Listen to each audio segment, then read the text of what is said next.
Welcome to another Sunday show with Neil de Beer, the president of the United Independent Movement. Hi, Neil. Yeah, Chris, very good morning. Beautiful day in Cape Town, may I say.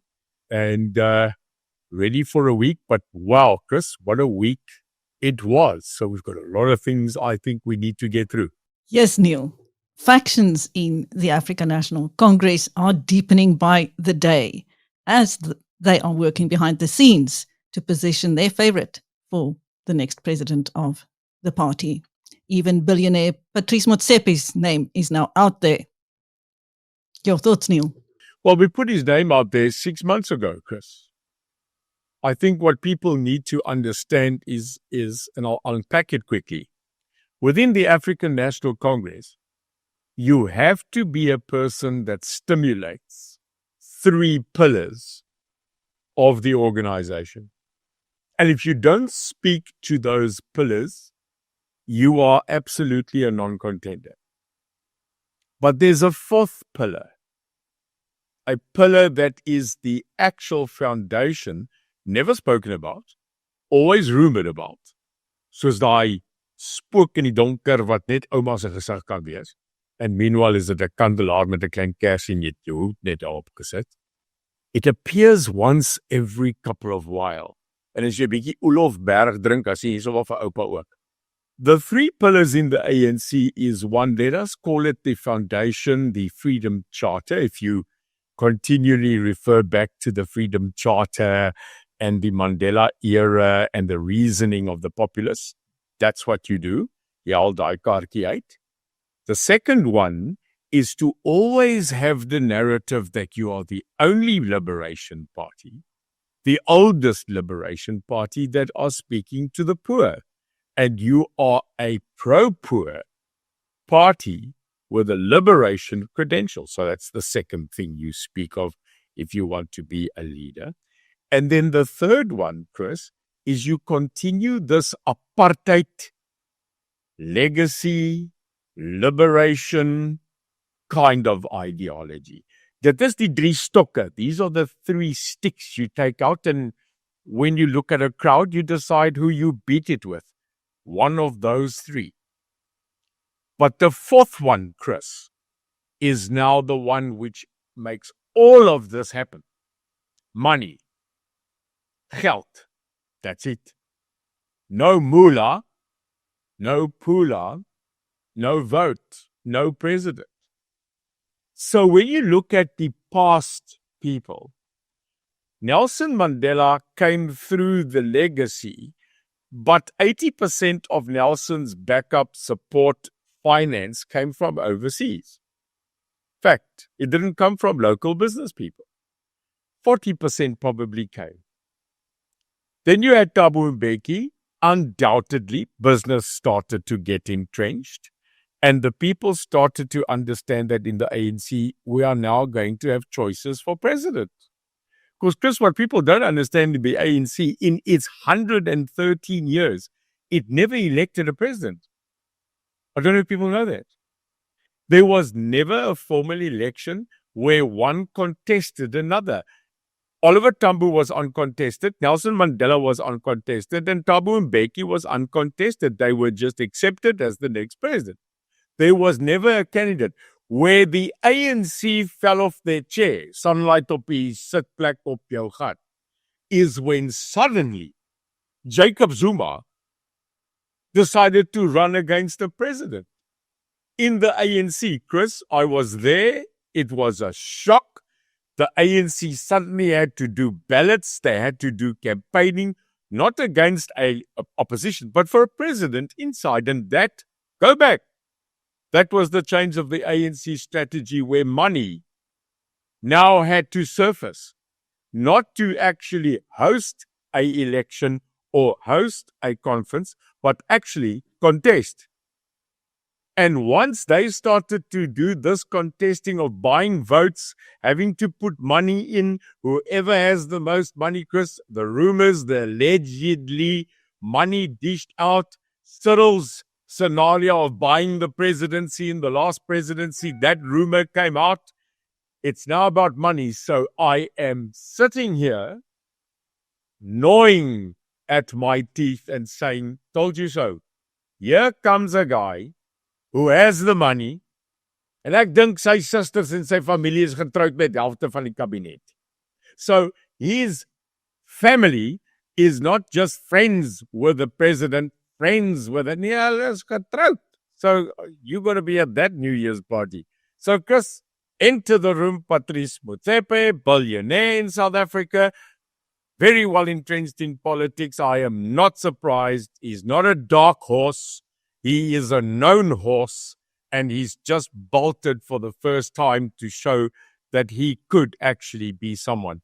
Don't write him off. So now we've got him, we've got Lesotho, we've got Fikile, genade by ons.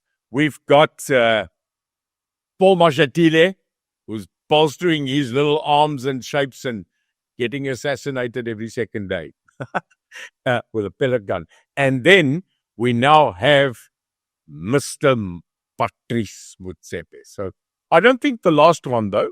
I think a couple of other CSTLikies gaan 'n bietjie update, but still long to go, Chris. We've still got a road to go, but not surprised. What's that guy? Just a couple of weeks ago, I was told that Jeff Radebe was considering it too. Yeah, and I think maybe we'll bring back David de Villiers and Naas Botha's cousin if we could find Pieter Tief's neef. I think they all want to become president. I think there's this let's become president sickness. You know, almal word aangesteek. Almal steek almal aan, but you can be a president. So Chris, I think we're going to have 10 or 20 or 30 candidates. Neil de Beer is not going to be one of them, because I'm going to sit behind them and go, nou gaat jy op jou moer kry. But anyway, Chris, let's see what the crystal ball brings. You're going to see funny people coming out of funny places. Yes, and let's not forget former President Jacob Zuma, whose MKP has taken another ward from the African National Congress, this time in Mandeni, by 42%, Neil, to the ANC's 27%. So they now have 2 ward councillors in Ilembe. Chris, die ding gaan nie weg nie. Yeah, I call him a ding. You know, I don't know, have you ever had a cockroach in your house? They only come out at 1 o'clock in the morning when you are so deeply sleepy, weet jy waar jy is, and then you hear this chirp, chirp, and now you got to go find this thing, and you can't find it. And Chris, I don't know if you heard, but this cockroach thing goes chirp, chirp, chirp, and it actually kills you. I mean, you don't need to torture anybody. Just put in 20 cockroaches, and dan is hy etter van 'n muskiet, daai. And you know what? 80% you moer the thing miss.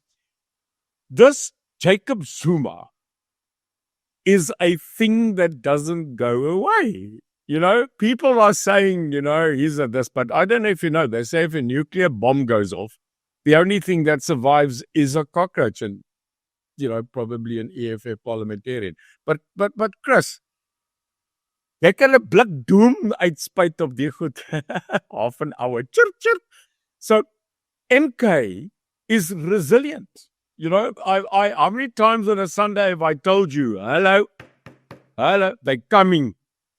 Not that they just take a ward in Saldanha in Cape Town. They just won another ward in the KZN Durban. And let me tell you, if this is the trend, if this is going to be the continual flow, I am telling you that you and I, when we said that the biggest onslaught before 2029 will be MK, not waiting for the 2026 elections, maar hulle begin sommer vandag. And Chris, it's not by 6. You know, it's not by 7. A friend of told me last night that a rugby team had a score of 106-8. That's not a rugby score, that's a cricket score. So when you look at this, if they are continually winning by the percentages and the margins they are beating, not to talk about the opposition, you know, the DA, the Patriotic Alliance, forget about them. They're not even on the ballot showing. It's ANC, MK, and MK is beating them by 10, 25% margins. Chris, hier kom donder weer. Ek wou iets anders te sê. Well, the economic freedom fighters are still hanging in there. What did you make of that march on the Afrikaner community of Kleinfontein? You know, I have a long-standing rubbing issue with Julius Frikkie Jellytot Malema. You know, my history comes far beyond politics. You know, it's when he was a youngster. They were still grooving around as the youth league. And what I saw when Julius Malema left the ANC was there he takes the youth league. And Chris, undeniably, I think you will agree, when Julius left the ANC, he took the youth league with him. Because never again has the youth league recovered, never has it remained and gained its status as the young lights. But Chris, he's running out of substance. Julius Malema is running because of MK. I mean, he lost Floyd Shivambu, who was the strategist. He's lost Dr. Nlozi, who was the thinker. He's the rabbler, and his format of politics is insult. Their new total crescendo of a propaganda pamphlet is land. It used to be land, it used to be poverty, it used to be the economy. It's now land. And who do they pick? They go pick the areas like Klipfontein, like Oranje. They're starting to now go and say, we have a new enemy, number one, we have a new target, and that is the areas where the Afrikaner-speaking, Afrikaner history, Afrikaner people that have an Afrikaner culture, a language, are now preparing and building their own areas, and they are attacking them now. Now, Chris, let me quickly explain. MK went to do an oversight visit at Oranje. EFF went to protest.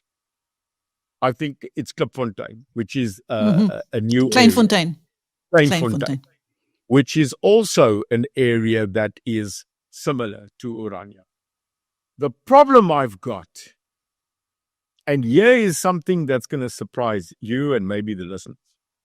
The attitude and approach of MK when visiting Oranje was not conflict. Yeah? There were no weapons. There were no thousands. They went there. They took their top leadership and they had a boardroom discussion around the table with the ownership of Oranje. Whereas totally to the opposite, these Jellytot red boykies marched onto Klipfontein. And weapons, apparently, were there. Now, you've got to now then say to yourself, which one of the two are going to start becoming more radical? And it's the EFF.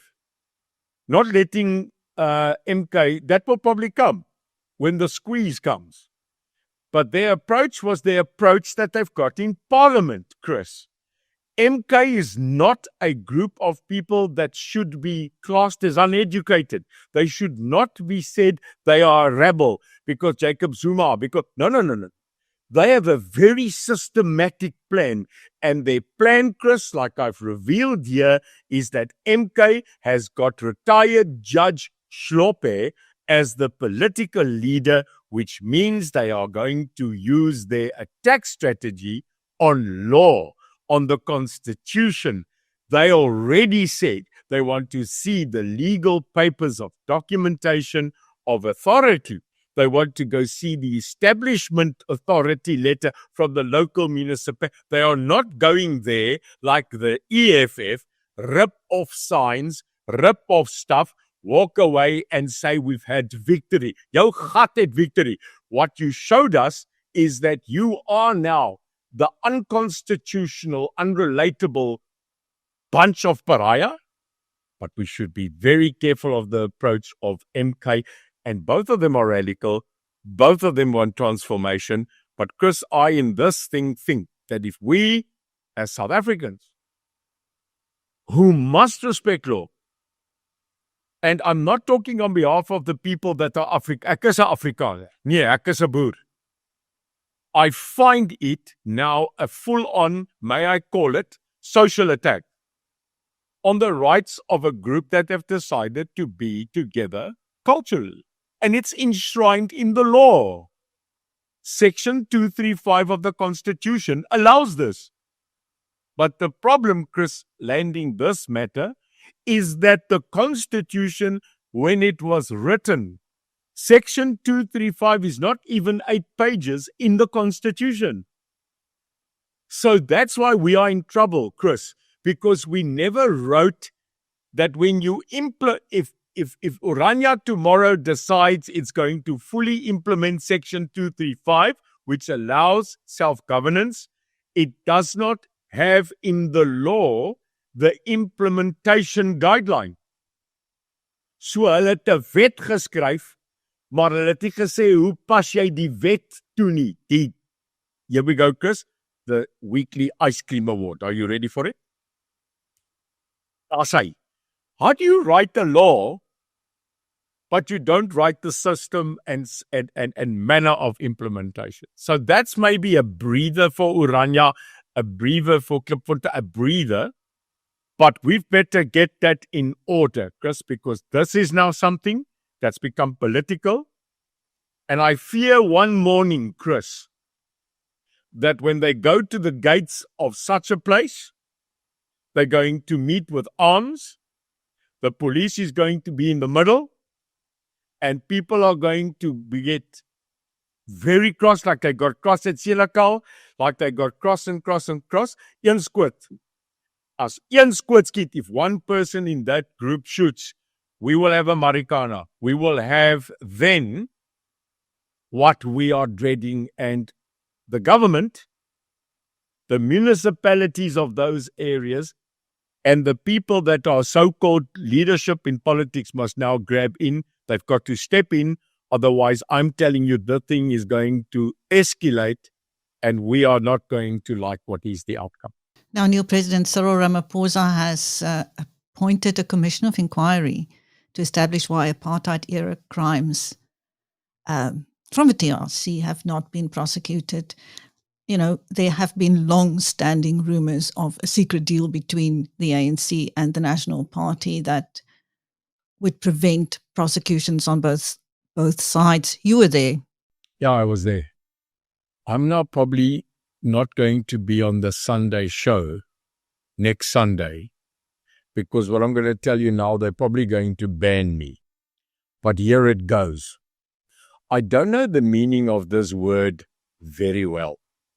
But when I grew up, people used to use this as my friends. So here it goes. Cyril, hear me quickly, because I know he watches my show. Here it goes. Cyril, what a lot of toss. Have you heard that word? Agtersomma toss. I don't know what it means. I can tell you down the next week, we're going to get 193,000 people that's going to tell us, Neil, die eintlike rede en beskrywing van die woord tos is. So Tannie, ek is nou baie jammer. What a lot of tos. Chris, let me explain. Because I'm part of that. The majority of people that are over the age of 50 years old will now know what you and I are talking about. The TRC. The TRC that was held in the mid-90s.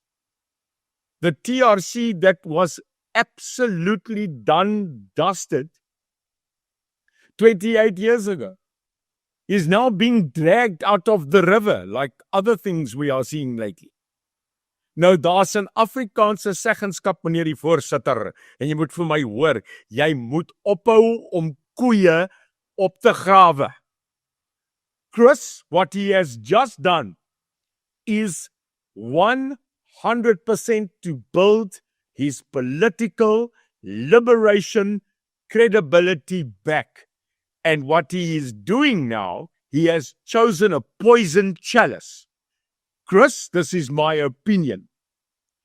The reason we had the TRC and not Nuremberg trials was because Nelson Rolihlahla Madiba Mandela had one word.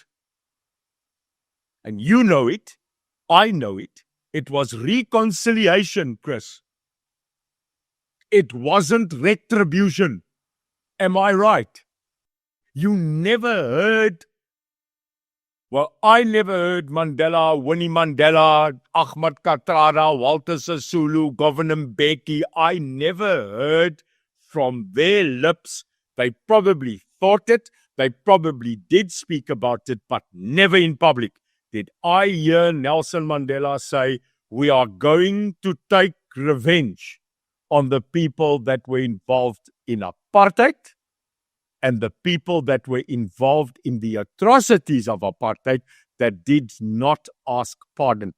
Never, Chris. Why 28 years later do you now need a commission of inquiry to find out who stopped? Listen to this. Who stopped the other commissions of inquiry to prosecute? As jy mal.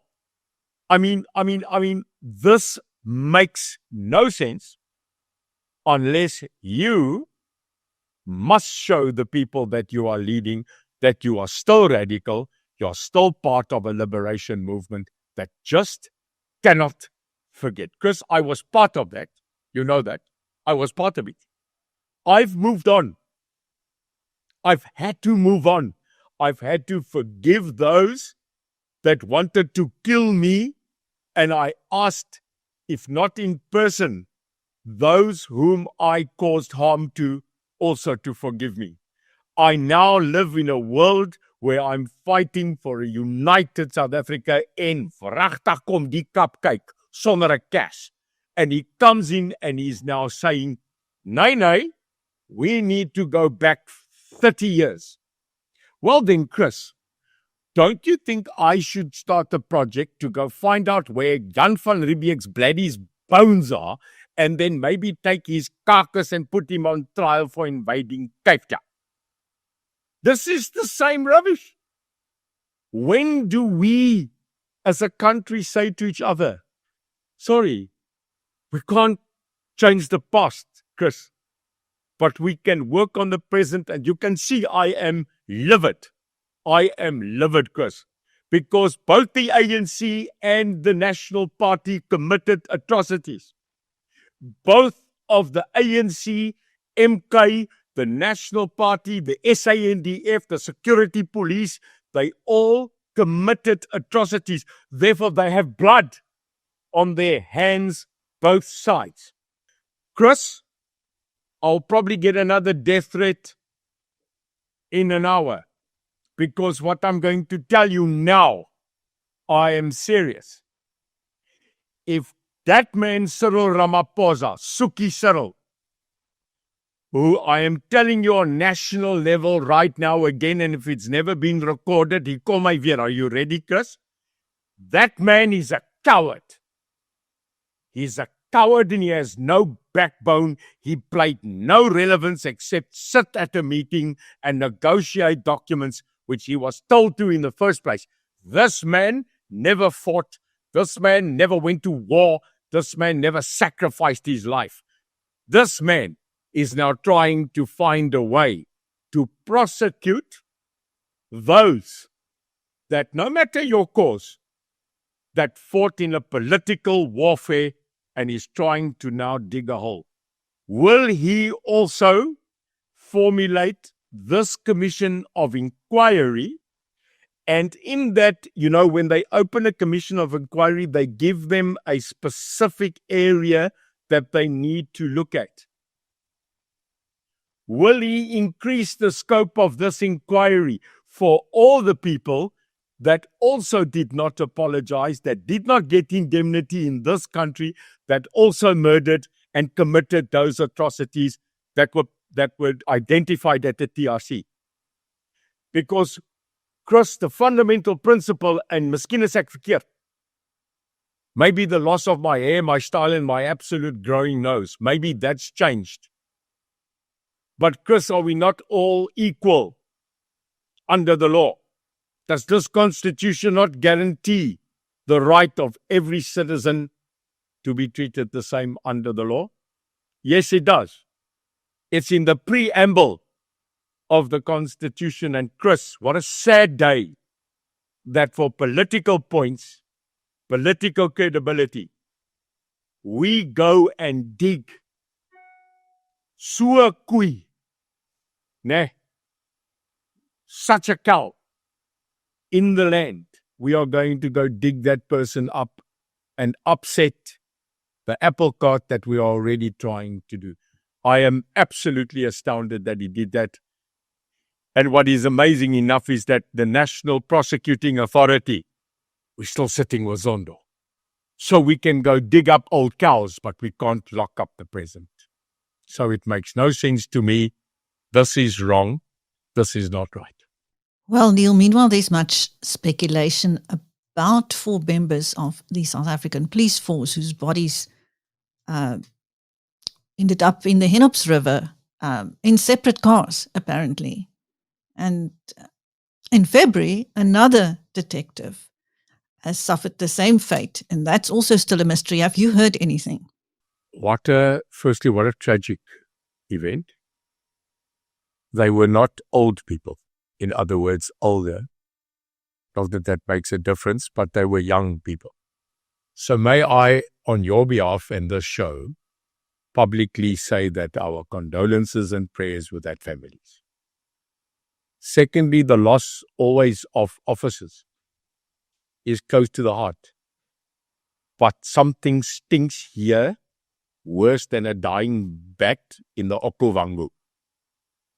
Hierdie ding ryk erger as 'n pakkie van 6 bokkons op Langebaai.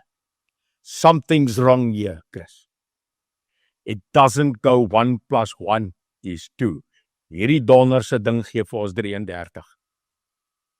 33. Let's unpack it. Polo goes into water.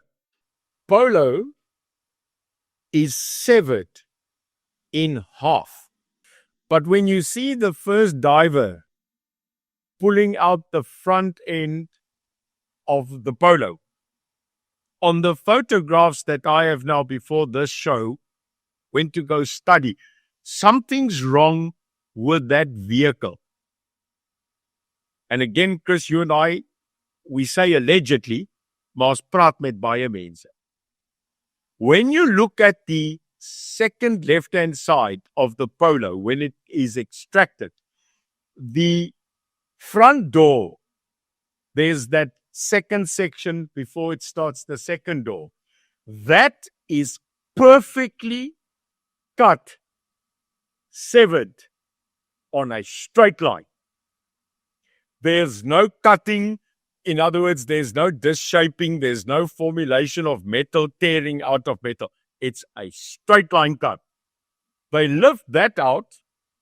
The left front casing, in other words, the tire of the Polo and the front left-hand casing of the tire, and met other words, the panel on the left front, totally undamaged. Not a scratch. Perfect hubcap, perfect wheel, perfect panel. Point 1. They then find the second part and they pull that part out, and lo and behold, what do you see? That the front end now of the back end part of the Polo is also perfectly severed. No tearing out shapes, no wobble, straight. Okay, so I'm not a mechanic. I am not a person that understands body painting or body cars or what do you call them? Panel beater or a forensic. I'm telling you on observation, what a tear. Chris, where they found the 3 is not in the vehicle. As you recall, the bodies were not found submerged in the vehicle. They say bodies float, vehicles sink. So, at what stage did the severance of the occupants of the vehicle separate themselves so much from the vehicle or be submerged? 3, the area where vehicle allegedly leaves road to river is not a cornered or straight area where there is zero traffic, Chris. There is an abundance of traffic that uses that road. And you can physically notice from road to area to offlet clearly. So that's the one scenario that we are looking at and saying, if that was an accident, that vehicle went into the river. But Chris, have you seen the vehicle? In other words, the state of that vehicle. This vehicle is crushed. Kan ek dit weer sê? That vehicle is as if that vehicle rolled or physically went under a truck or physically is squashed. It's squashed, Chris. In other words, I spoke to a forensic detective and he says to me, something's odd on that site because he's visited probably 2,500 crash sites in his life. It doesn't make sense, road to water impact. Then suddenly, Chris, they find another body and then another.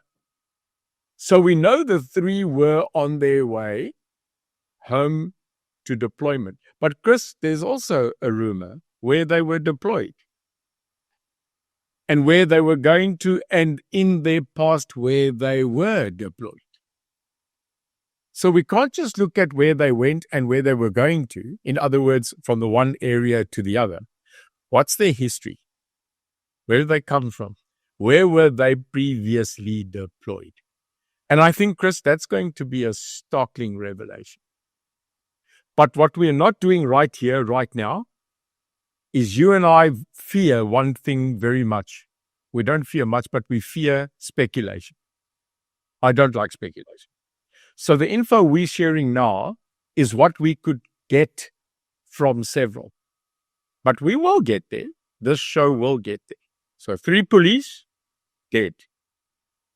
4th person found, same river, just upstream. And lo and behold, police officer as well. They are now declaring that this police officer, whoa, Chris, whoa.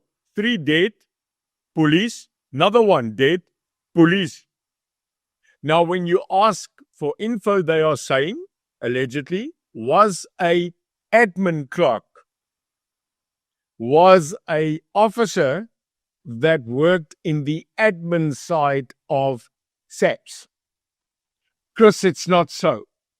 We, until we can confirm it to next Sunday factually, we have been told, Chris, that that officer was not a normal admin officer.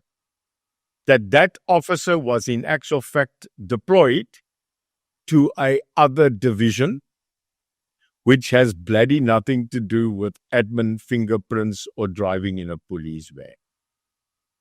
That officer apparently comes from a side of SAPS where you and I had some insight in our past. I'll leave it there, but that's the 4th one.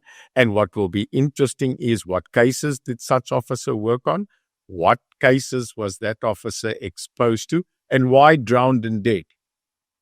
And Chris was driving another vehicle, was not in the Polo. But the one that I'm very interested in is the 5th one. The one that they are saying was decayed much more than the other. So in other words, died probably earlier than the rest. But they are absolutely now saying that they need to do DNA, they need to do forensics because the body itself cannot be identified on face value. But I'm not going to hold my breath and tell you that the 5th one is not also government related. So this is a sad story, an interesting story, but no matter the tragedy, something's behind the story, because when you've Because our little sensory buttons, ons klein senuwee dots that goes like this, they call it in women the sixth sense. You know, women have 7 senses. 6 of them is the mental and understanding, and die 7de is die houtlepel. So, you know, women just get it. So, everything here is tingling those senses, and you and I will report back next Sunday on what we find. But tragedy, but don't like it. Don't like this way this is going. Another tragedy, that of the missing Joshlin Smith, the chilling verdict last week to have been sold for the color of her eyes and the color of her skin. What a beautiful little girl, remember? Chris, I was actually integrally, not physically, but emotionally involved in that network of investigation. From the mayor of Saldanha to the deployment of supportive law enforcement from City Cape Town to Saldanha to go and find little Joshlin. You know, Chris, it matter not at the end of the day if you are guilty or not guilty. What matters is your remorse. Jy weet jy het nou net kaka gevang. It's done. It's dusted. You were caught. Then what I would expect is some form of conscience, some form of humanity to come forward and say, I did this, but I would like to show remorse. Not one of them. In actual fact, one of them, when told that you are now guilty of kidnapping, human trafficking, burst out in laughter. No emotion from that mother, and no emotion from all 3 of them like we expected. Now, Chris, here it comes. The day after they found guilty, they went and burned Kelly's house down. That is the anger, and that is the pressure that just burst in that community. And we must say to that community that we could not ignore but give them our heartfelt love. Because the community also lost some. Let's go back to Nathan Erasmus.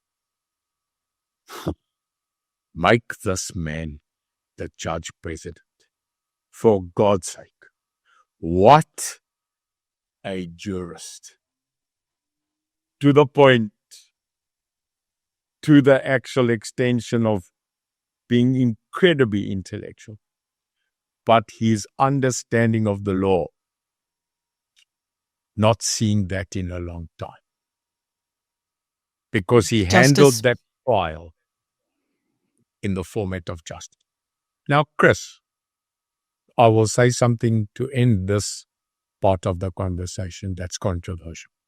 One of those that were found guilty apparently has spent time in jail before, has been a convicted thief and criminal, and served in our state institutions before. Hence the laugh. Hence I'm going back to a place I know I'm doomed. I'm going to get 10, 15. Market Mikeys. Chris, when you look at it, I'm a dad. We both have family. You do that to your child, what heartless human being are you? Now, no wonder, Chris. I'm telling you, if you had to have a referendum in this country on Monday, no matter the argument, to bring back the death penalty, I'm telling you, you're going to get an 80% majority. Because I will do it. You know, the Constitution speaks about right to life, right of liberty. We have the most free, most human constitution in the world. But it doesn't suit our country anymore, Chris. Our constitution was taken from a small little country in Europe where they don't have guns, they've got batons and torches. And we use that as the fundamental basis to our constitution. In Africa, in South Africa, where they do domestic violence with an AK-47. So, Chris, I'm going to not go into that side. I think we save that for the future. But if those people did to that child, which they did, if I was a judge, I would unequivocally sentence them to hang. Because, Chris, this is wrong. To a child, a beautiful girl that was now sold for whatever purpose, be it for muti, be it for dismemberment, be it for tokolos, be it for human trafficking. You took that child, that beautiful little girl's life. You should pay for it with your life. But in this country, life does not mean life. In this country, you murder someone, you're out in 12. You're out in 8. Good deed. You don't serve life. Now, I'm sorry. This country's come to a point, Chris, that if you murder, you shoot, you take a life. We should really start looking at ourselves. No matter the humanitarian and libertarian kind of attitude, but we should really start looking at society, Chris, where they kill. Last night again, they shot a police officer in Cape Town to death. A lady, retired kids, they shot her to death last night. We catch those people, they should go to the death penalty, Chris. And I fear that if they don't do it, if this country doesn't review the constitution, be careful that society doesn't go back to the necklace, doesn't go back to the bundu and kangaroo court, or burn down the houses of people that are convicted because they don't believe that the rightful sentence was issued to justify those people that perpetrated this crime. So sad for that. Haven't found her yet. Don't know where she is. I think we are just on a year. But wherever she is, whatever she is, let us say a prayer that maybe one day we'll find her, because she is South African and such a beautiful little girl that had life before her. And may God have mercy on those 3 individual souls, because that is not the way South Africans are. The end. Indeed. Thank you, Neil. That was Neil de Beer, the president of the United Independent Movement, on the Sunday show with me, Christine. Thank you, Neil. Goodbye. On a lighter note, Chris, keep the South African flag burning, because that's absolutely good hope. So it's not all sad. You know, the epitome of hope were the crayfish in the fish tank of the Titanic. They thought they dead. That boat sunk and they were set free. So there's always a chance, Chris. God bless you and have a good week. So goodbye and good luck to everybody out there.